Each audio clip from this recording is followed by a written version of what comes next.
United states of আমেরিকাতে একটা conference হয়েছিল। ওই কনফারেন্সটা হচ্ছে পৃথিবীর যত ধর্মগ্রন্থ আছে সবগুলো ধর্মগ্রন্থের 10 মিনিটের আবৃত্তি শোনানো হবে। কয় মিনিট? চিল্লায় বলেন। ওখানে গিয়েছে শ্রীমত ভগবত গীতা, গিয়েছে বাইবেল, ত্রিপিটক, দশাতীর, বেদ, পুরাণ, রামায়ণ, দীঘানিকায়া, ইয়াহবিস্ট, সেকারডেটাল, টালমা, Torah, Old Testament, New Testament, Zend Avesta এবং আল্লাহর কোরআনও। কোন সুবহানাল্লাহ। চীনের প্রাচীন ধর্ম কনফুসিয়াসের পাণ্ডুলিপি গিয়েছে। যারা আগুনকে পূজা করে, অগ্নি উপাসক, আগুন দেখলে নমস্তে নমস্তে গায়, তারাও গিয়েছে। 10 মিনিট করে সময়। এই কনফারেন্সের উদ্দেশ্য হচ্ছে এইটা চেক করা, in order to check which book, which recitation of the holy book is the most excellent recitation ever. কোন বইয়ের আবৃত্তিটা বেশি সুন্দর লাগে। 10 মিনিট করে সময়। সব ধর্মের ধর্মীয় কিতাবের শায়েকরা, গুরুরা, ধর্ম নানকরা আর ফাদাররা আর কারীরা বসেছে। বিচারকের সামনে 2টা বাটন, একটা গ্রিন বাটন, একটা রেড বাটন, একটা সবুজ বাতি, একটা লাল বাতি। আবৃত্তির সময় 10 মিনিট। চিল্লায় বলেন কয় মিনিট? সবুজ বাতিতে চাপ দিলে আবৃত্তি শুরু, রেড বাটনে চাপলে আবৃত্তি শেষ। প্রথমে ডাকা হয়েছে শ্রীমত ভগবত গীতা। 10 মিনিটের জন্য যে পড়তে শুরু করেছে, ওম নমো ভগবতী বাসুদেবায়। 10 মিনিট পড়েছে। পড়ার পরে বিচারক রেড বাটনে প্রেস করেছে, সময় শেষ, নেমে গিয়েছে। এরপরে ডাকা হয়েছে ত্রিপিটক, বিনয় পিটক, শাম পিটক, অভিধর্ম পিটক মিলে 3টা পিটক। এটা বৌদ্ধ ভাইদের কিতাব। এরা বলে ওম শান্তি, ওম শান্তি। আসলে মিয়ানমারে ওরা যা করছে ওদের বলা দরকার ওম অশান্তি, ওম অশান্তি। ওরা বুদ্ধাং শরণং গচ্ছামি, ধাম্মাং শরণং গচ্ছামি পড়তে পড়তে 10 মিনিট শেষ, চলে গেল। এরপরে ডাকা হলো দশাতীর, দশাতীরের ওরাও পড়লো।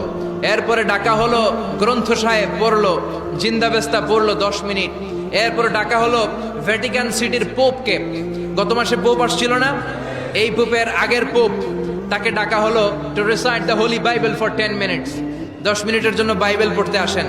উনি এসে ওনাদের বাইবেল পড়ে গেল 10 মিনিটের জন্য। ওনার বাড়ি হচ্ছে ভ্যাটিকান সিটিতে, ইটালির রোমের মাঝখানে স্বায়ত্তশাসিত একটা আলাদা দেশ আছে।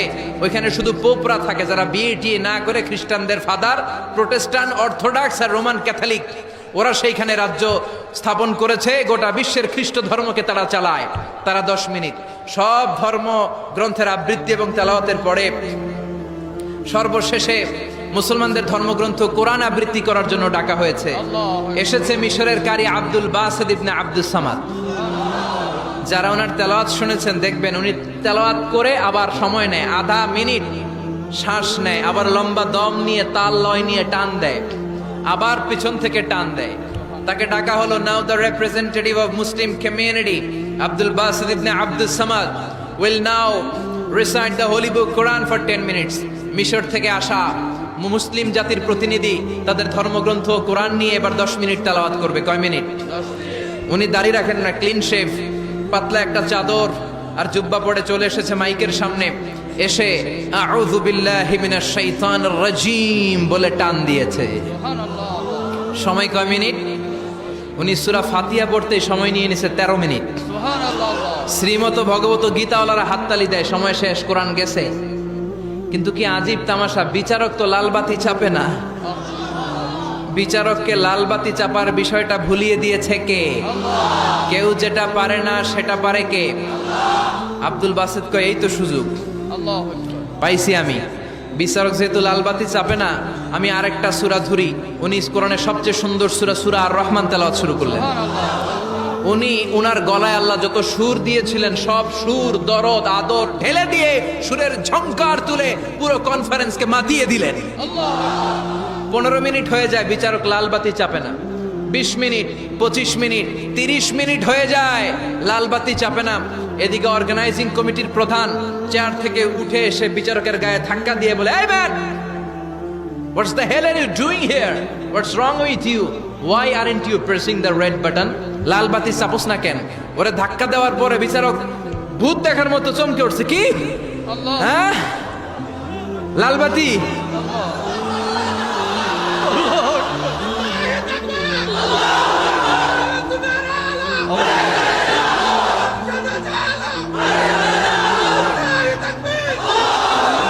অর্গানাইজিং কমিটির চেয়ারম্যান যখন ধাক্কা দিছে, why aren't you pressing the red button, তুমি লাল বাতি চাপো না কেন?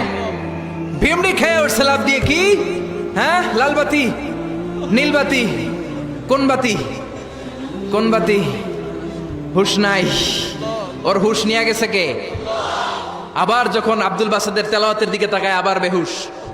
না পেরে বিচারক দাঁড়িয়ে বলে, ও Abdul Baset Ibne Abdul Samad, come from Egypt, there is no time limits for you, recite as much as you wish.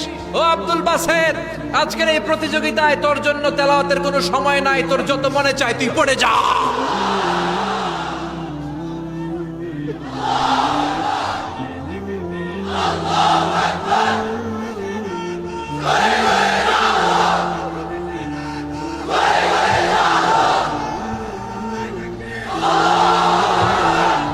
চল্লিশ মিনিট সময় ধরে গোটা মুসলিম বিশ্বের অহংকার, মিশরের সবচেয়ে বড় কারি আব্দুল বাসিত ইবনে আব্দুল সামাদ গলার সব দরদ আর সুর উজাড় করে কনফারেন্স রুমে সূরা আর রহমান তেলাওয়াত করলেন। কনফারেন্স শেষ হলো, ওই বিচারকের বিরুদ্ধে মামলা হলো তিনটা। কয়টা? যেহেতু আন্তর্জাতিক কম্পিটিশন, আন্তর্জাতিক আদালতে মামলা, সুইজারল্যান্ডের দি হেগে মামলা। হ্যান্ডকাফ পরিয়ে বিচারককে নেওয়া হয়েছে। মাননীয় আদালত বলে, why made you partiality between the books? You have given to Bible 10 minutes.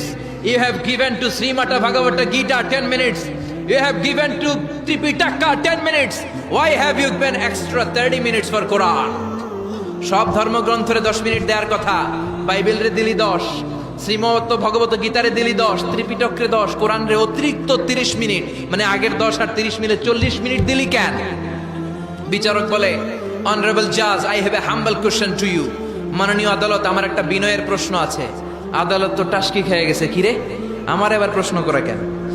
বিচারক বলে, আমার প্রশ্ন হচ্ছে, বিচারক তো আমি নিজে হই নাই, জাজ তো আমারে আপনারাই বানাইছেন। আমি তো ওদেরকে 10 মিনিট দিছি, ঠিক কি না? আমি তো বাইবেলের 10 মিনিট দিয়েছি। এর কারণ, যখন বাইবেল পড়তে এসেছে আমার হুশ আছে, আমার সময়ের জ্ঞান আছে, আমি সময়ের টাইম ধরে বসে আছি, আমার হিতাহিত জ্ঞান আছে, আমার নার্ভাস সিস্টেম ওকে।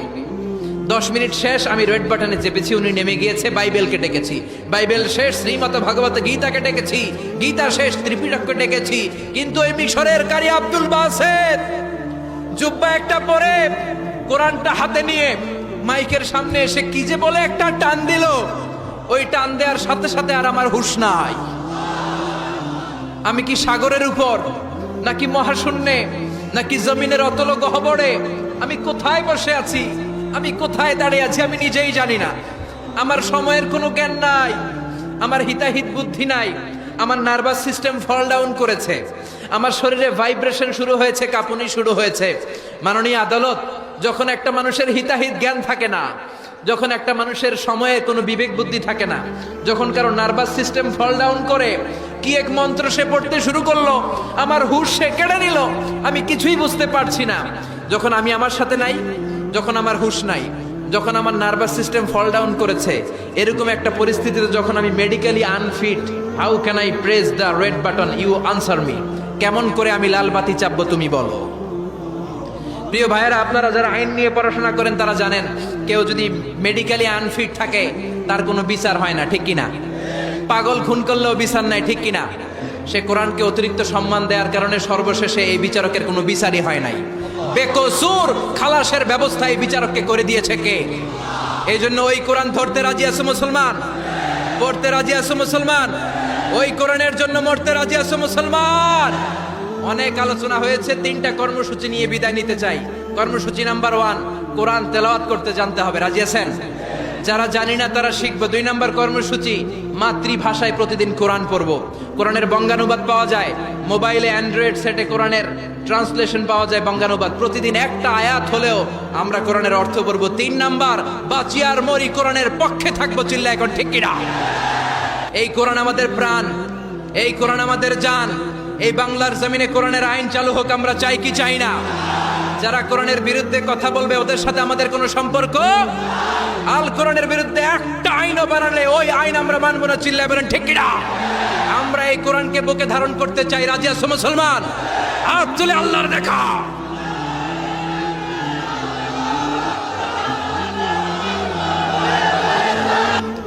আল্লাহ আমাদের সবাইকে কথাগুলো বুঝার ও আমল করার তৌফিক দান করুক, আমরা বলি আমিন।